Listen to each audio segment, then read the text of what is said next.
Thank you very much, everyone. Good morning and welcome to today's special meeting of Council on the 17th of September. Firstly, the Council acknowledges the traditional owners of these lands, waters and skies, the Wadawurrung people. We acknowledge and respect their continuing connections to their lands, waters, skies, culture and the contribution they make to the life and spirit of our community. We pay respect to their past and present elders and extend this respect to all Aboriginal and Torres Strait Islander peoples. Mr. CEO, do we have any apologies? No, apologies from council officers and all the councils are here too. Very good. Thank you. Councillors, do we have any conflicts? Now, before we proceed, I don't have anyone to present the council. Before we proceed, I would like to present the council. Happy to allow that. Following requests I received yesterday from you, I'm seeking an additional reporting meeting today because you requested this meeting to consider private meetings on the Wednesday period. The decision will allow the council to finalise the access and inclusion plan 24-25 in order for the next council to formally commence the next stage of the process according to the annual plan 24-25, being the draft access and inclusion plan 25-29. A key action of the initial development plan is the development of the 4-year plan 25-29. This approach will bring the plan into line with the 4-year council term and other key strategic documents the borough is required to prepare on for the cycle arrival council terms. So just to clarify, this matter has arisen since the agenda was published, and can't be deferred to the next meeting. Yes, this will allow the council to adopt the inclusion plan 24-25 before the caretaker commencement. Excuse me, Mr. Thank you. You can't hear a word you say. Sorry, Rob, you need to Heard get that nothing. microphone closer to you. Can you pull that whole thing closer? Whole thing closer? There you go. Yes, this will allow the council, the current council, to adopt the inclusion plan 24-25 before the caretaker commencement. Okay. Thank you, Councillor Mickey. I understand that in accordance with the governance rules, Council must resolve to omit an item to be considered as urgent business. As such, I'm happy to move the Council resolves to omit the item, which will then take place at item number 5 under the heading of Health and Wellbeing and 5.1 Access and Inclusion Plan 24-25. I'm happy to move that. Can I get someone to second that motion? Second, Councillor Tolhurst. All those in favour? Against? So carried. Call it division, please. Can we actually justify how this can be in governance rules, how this can be justified as an emergency issue to be needed before we have any caretaker? Sorry, Madam Clerk, I didn't get the rebate for that. We have done. Just through you, Mayor, there's no opportunity for debate or discussion on this motion. So we have Councillor Goodell's called for a division. So I'll just call for the vote again, which can change their mind, of course. So all those in favour of the motion? Councillor Grant, Councillor Tolhurst, Councillor Minty, Councillor Edwards. Against? Yes, Councillor Goodell. The motion is passed. Thank you very much. So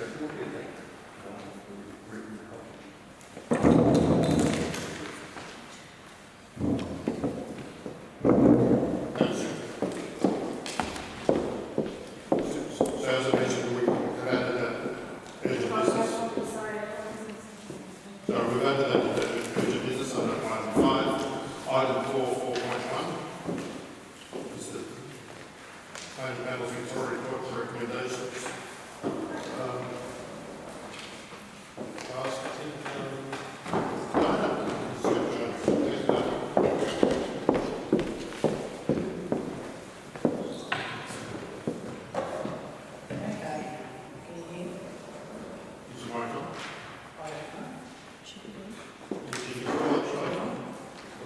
So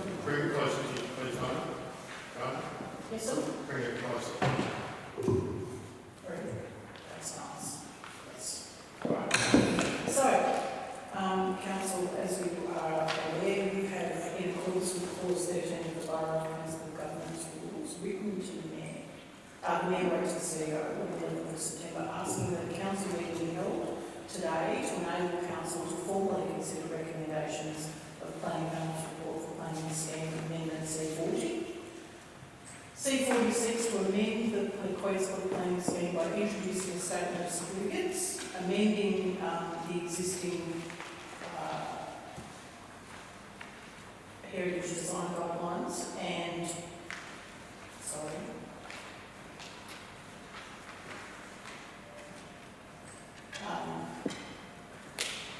and insert the heritage review as a background document. So authorisation was granted by the Minister for Planning to prepare the report, and you just talk quietly amongst yourselves, because I'm having some technical difficulties. Authorisation was granted by the Minister for Planning to prepare and exhibit the amendment, and exhibition occurred between the 7th of March and the 12th of April. 12 submissions received, and as some of the submissions were at odds with each other and could not be resolved, Council requested that the Minister for Planning appoint a panel to review submissions and make recommendations. The panel report was received on the 26th of August and released on the 9th of September. The panel determined that the amendment was strategically justified, consistent with relevant ministerial directions and practice notes, and supported the relevant sections of the State Policy Planning Framework. The panel recommended that C40 be adopted as exhibited, subject to modifications relating to amendments to the design guidelines and changes to the heritage overlay schedule. The insertion of a clearer precinct map identifying contributory and non-contributory properties, and the recategorising of a number of properties from contributory to non-contributory, from non-contributory to contributory. A full list of recommendations is contained in page 9 and 10 of the panel report. With respect to the changes to the design guidelines and heritage overlay schedule, the panel noted at page 37 that Council should make these changes before it adopts the amendment. Council officers have commenced preparing the modifications as recommended by the panel, and has anticipated that these changes will also need to be presented in the Council report to be considered later this year. With respect to the recategorisation of properties, panel did indicate that Council should in fact advise the affected property owners prior to adopting the amendment. So the recommendation for today is that Council receives the report for Planning Scheme Amendment C40 Queenscliff, but by virtue of background discussion,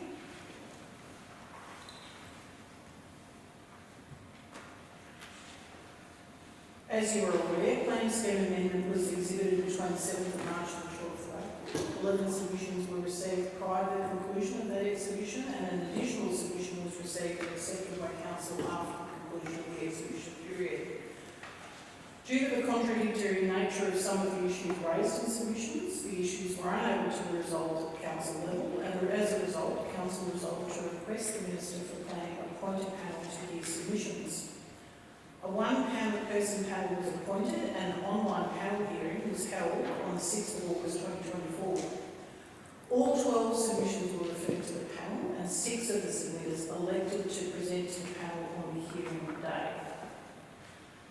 The panel report for the amendment was sent on the 26th of August 2024. Now, what happens after a panel report is received? Ultimately, a report has to be prepared for Council. Council cannot resolve to adopt an amendment without a report being prepared based on the panel recommendations. The purpose of the report is for Council to determine whether to adopt or abandon the amendment, having reviewed any recommendations made by the panel. And if the officer recommendation is that Council adopt the Planning Scheme Amendment, the Council report should include the final form of the amendment documentation and, where necessary, any background documents for Council to endorse prior to the amendment being sent to the Minister for approval. An updated background document and revised heritage design guidelines and heritage overlay schedule provisions have not been finalised. And because these documents are not in the final form, council officers are not in a position to recommend that the plan scheme amendment is adopted at this meeting. Council has now advised 3 affected property owners where their property has been reassessed as contributory, and these owners have been given until mid-October to comment. A copy of the panel report has been attached for your benefit. If I may take you to the legal and risk implications of this report, the Planning and Environment Act prescribes the process that council should follow when considering and adopting a planning scheme amendment. When asking for the minister to approve a planning scheme amendment, council must adopt the planning provision documents in the form that they will be integrated into the planning scheme. Planning Panels Victoria has recommended changes to the planning provisions which have not been presented to council for formal review prior to considering this report. Now, in addition to this, and in motion as noted in the report, at our briefing on the 4th of September, council requested that officers write to the 3 affected parties, which not only meets the requirements of the planning panel recommendation, but also part 2 of the council governance rules, where people are given fair opportunity where their interests are being affected by a council the determination to actually have a say. So they were written to and they were given until the 16th of October to comment based on the fact that at the 4th of September meeting it was agreed that the report, considering the adoption of the panel recommendations, would be presented to a council meeting later this year. So, as a result of all of the above, we are not in a position to give a recommendation to council to adopt this amendment. Are there any questions? No, not at this stage. The council, there is a recommendation there. Do I have someone to read that recommendation or an alternate recommendation? Councillor Graham? Yes, I'm going to suggest an alternate motion and bear in mind the advice that you've just provided. And there has been some discussion in the council about how we might proceed with this report. The alternate motion reads as follows. I'm happy to provide a copy if this motion gets accepted. So my motion reads that council, 1, receive the panel report for planning scheme amendment C40 Queen and accepts all recommendations in full. 2, direct that a final package of amendment documents for C40 Queen be prepared, incorporating and having regard to all recommendations made by the panel in the legal time frame. And 3, having reviewed the amendment documentation, consider C40 Queen for adoption at the ordinary meeting of council scheduled for November 2024. And I provided a copy of this wording to all councillors this morning. Thank you, Councillor Graham. Do we have a second of that motion? I'm happy to second that motion. Sorry, Councillor Graham, would you like to speak to the motion? Yeah, so just by way of context here, this council has worked with people in the community on the Fisherman's Flat planning issues for the last 4 years. And I know we started with a planning application before us in, I think, late 20, early 21, for a little fisherman's cottage at the back of the primary dwelling in Boot Street. So we've been working on the last 4 years on planning issues in Fisherman's Flat. This council's been mindful that the borough councils have worked towards improvements in the Fisherman's Flat heritage overlay HO1 since 2008, which is now some 16 years. We initiated in this council and supported the process recommended by officers back in 2021. This process has resulted in the Planning Panel's 26 August 2024 report, which contains very specific recommendations about some corrections and improvements needed before submitting C40 Queen planning amendment to the Minister for Planning. Now, this motion before us seeks to prepare the C40 Queen documentation in line with all those panel recommendations, and then bring the finalised documents to Council for adoption and submission to the Minister for Planning in the required time frame, and along with the comment that the officer has made in introducing this item. So I think this will ensure Council sees the final form that goes to the Minister as they're required to. But in moving this motion, I think it's quite clear that the Council here is very keen to see this version and the version proposed from the planning panel become the planning amendment that improves the situation for Fisherman's Flat and its heritage overlay. Thank you, Councillor. Would anyone else like to speak to the motion?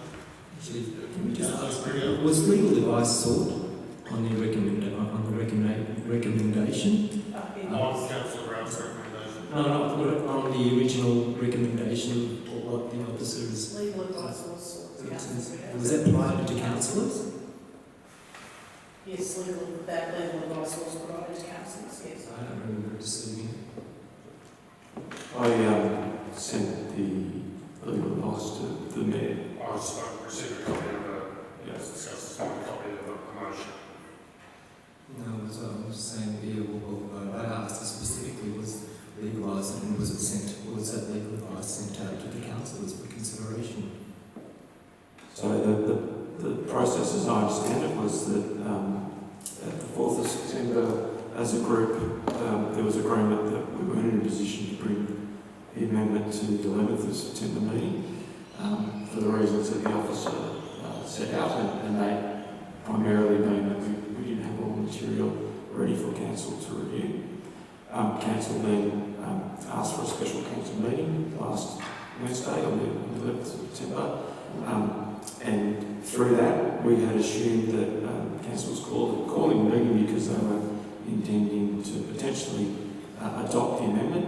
At that point, we sought legal advice. We also sought advice from a senior planning panel's member to just confirm whether or not our original position on the 4th of September was sound.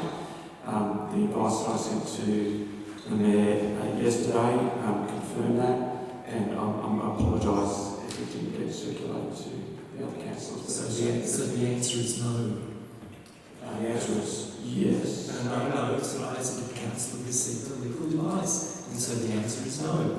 So it's like, is there going to be full disclosure for all councillors to Okay, I think we're answering the question. Would you like to speak to the motion or you? No, I'd like to speak to I'm just discovering we actually So, I'm quite happy to speak to the motion regarding it's supportive of the motion that we should be. Would anyone else like to speak to the motion? Councillor Thompson, thank you.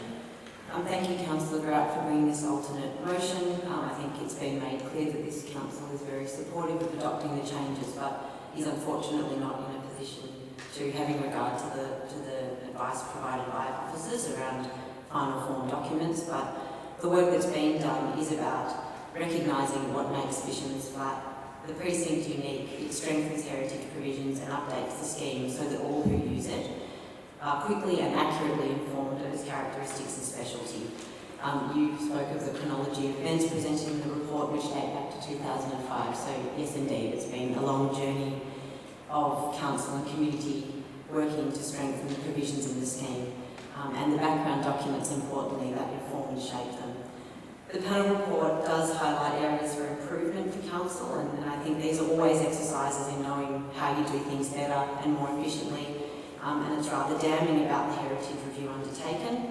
I appreciate wholly the review was sought in really good faith, but it proceeded with areas which undermined the process or slowed the process ultimately. But this isn't a fatal blow for the review, and with improvements it can be included as a background document that supports an accurate interpretation of all that's in the scheme. and enhances the scheme. The timeframe that's been proposed by Councillor Grout respects legal requirements and provides opportunity for feedback from those whose properties have been reclassified in the spirit of natural justice, and I appreciate the link to our governance rules there. But it still gives this council group some ownership and final carriage over work that it's been really deeply involved with and committed to. So whomever is elected in October, I do believe and if this motion is adopted, I believe it's incumbent on that new council to understand the depth of the work involved and the importance of this change and scheme amendment to our community. I'd like to thank the community who've been involved in the long process and continue to be involved in the process of sharing the history and specialty of our community and Fisherman's Flood specifically, to the officers who've been involved for a very long time in this work and have immense knowledge in the space, and also a little nod to Councillor Grout, who held the planning, infrastructure and heritage portfolio during this period and gave carriage to a lot of the work in the thick of it. So with that said, I support the motion as presented. Thank you, Councillor Thomas. Would anyone else like to speak to the motion? No? Anyone to speak against the motion? No? If not, I'll put it to the vote. All those in favour? So, thank you very much. And thank you very much, Councillor Graham. We do move on to item 5, which is under health and wellbeing 5.1 access and inclusion plan 24-25. Here you are. Thank you, Steve.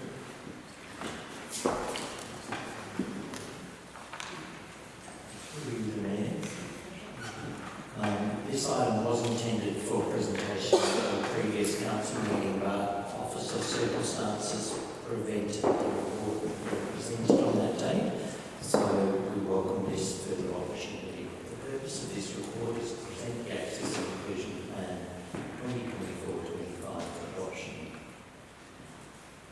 As was noted in Councillor Minty's motion that this be added to the agenda, Council is committed to create an access and inclusion plan and adopt it during the term of this council. This plan has been developed with a group of 22 community members with lived experience of disability, and it contains very modest actions that we believe we can achieve within a period of time of the life of this plan. And the key action is to develop a 4-year access and inclusion plan that will align with the new council term. The plan has also been worded in a way that if opportunities arise within this remaining 12 months, that we can embrace them as well. The plan was presented for community exhibition and and comment, and has now been modestly amended to reflect some of the feedback. And I do want to emphasise that the changes are minor, and we've incorporated some of the feedback, but that all of the feedback that was provided will be presented to the lived experience group as we implement the plan if adopted. I would like to recommend that the council adopts the Access and Inclusion Plan 2025 as presented. Thank you, Steve. Councillors, we have a recommendation there. Would someone like to move the recommendation? Councillor Tolles? Thank you, Councillor Eccles. I'd like to propose an alternate motion, and that is that Council 1 adopts the Access and Inclusion Plan as presented.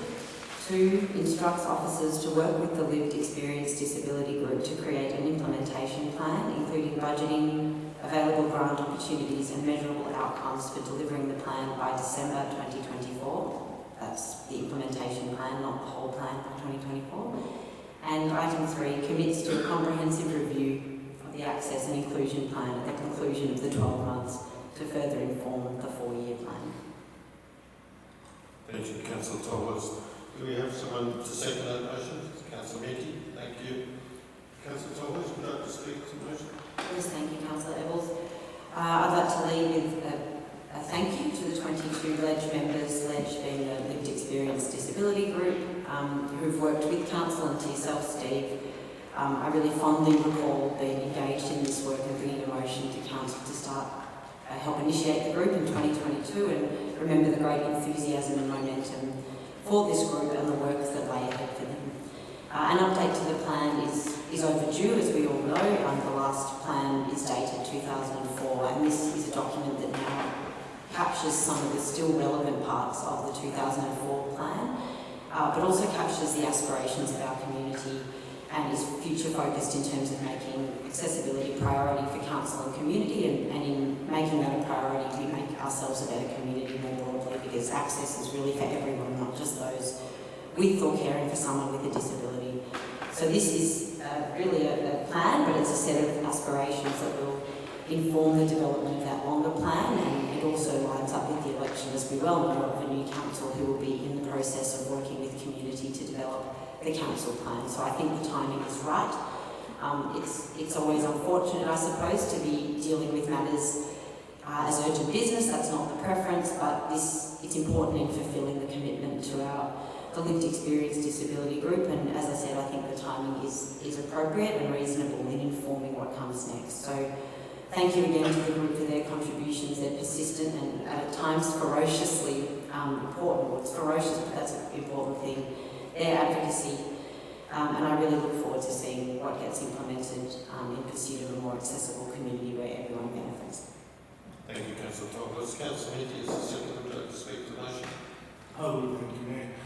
I'd like to echo the thoughts of Councillor Thomas in terms of congratulating the group in the handout to press for a plan, and I think discussions and meetings have basically drawn to close in terms of this initial period. I think it's appropriate now to bring the plan on.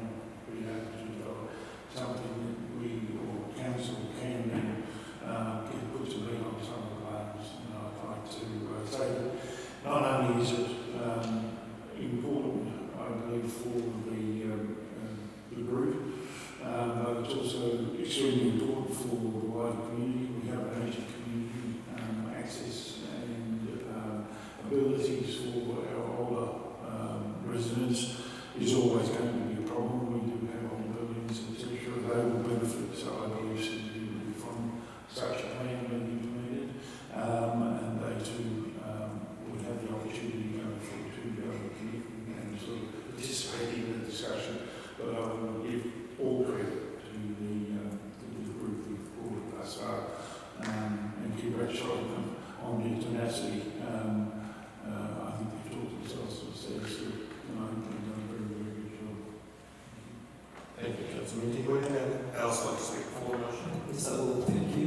With reservations, Queensland community has the potential to significantly improve the services and support offered to our members living with disabilities.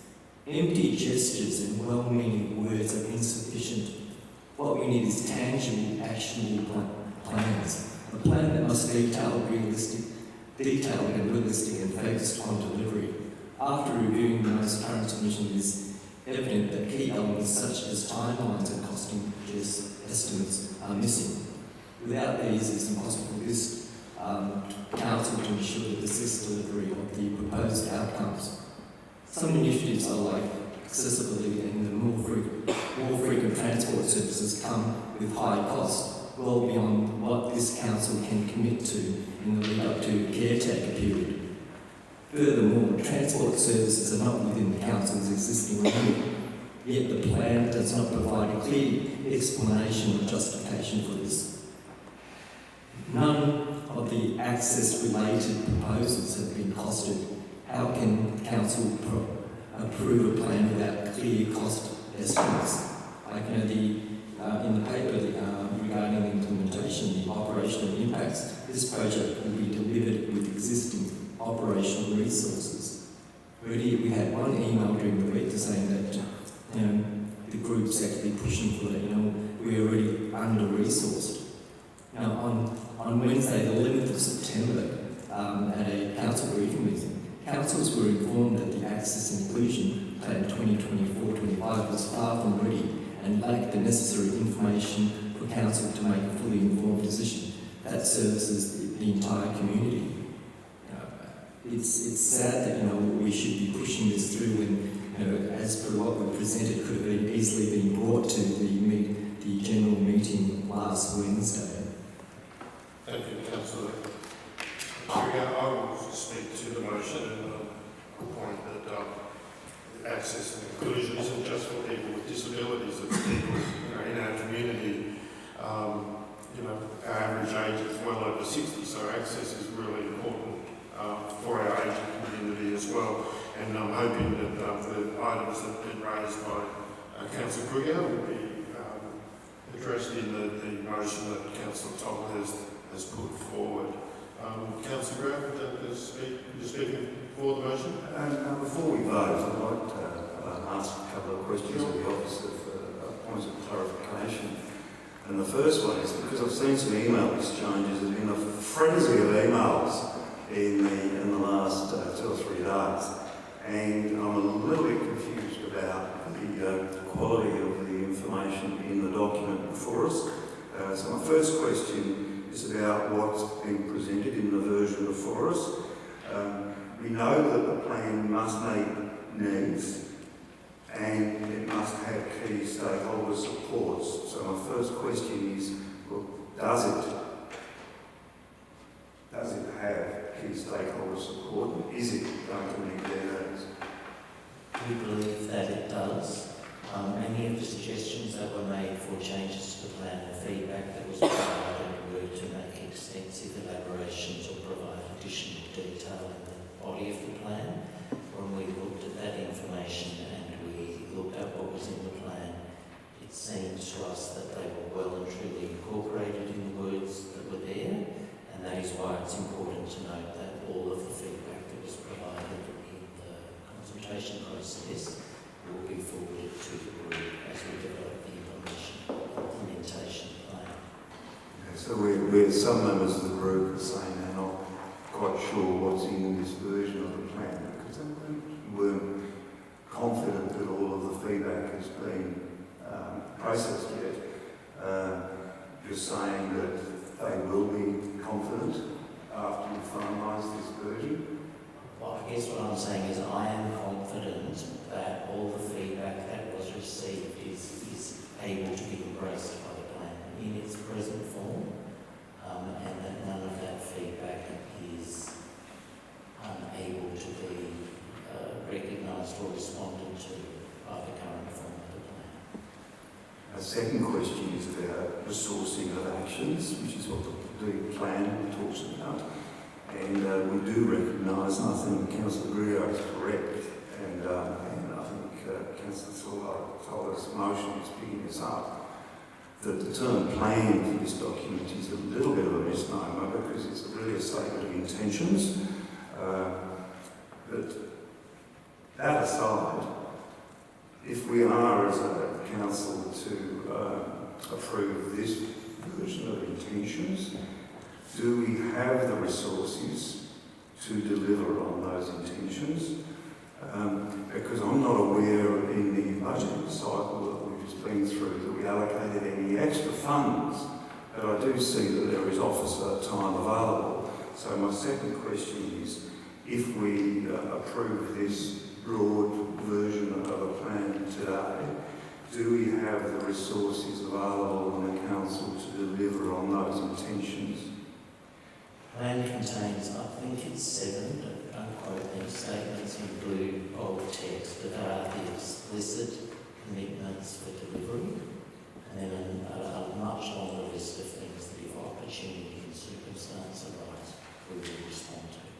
And we have the resources to deliver the 7 or the specific commitments. Without additional funds, we're not going to come back to the council, the next council asks for additional funds to do this. Not the things in blue bold, no. Okay, thank you. Thank you, Councillor Graham. Councillor Thomas, will you move the motion with the right reply? No? Thank you. There's no, everyone's had a chance to talk, so I'll put that to the vote.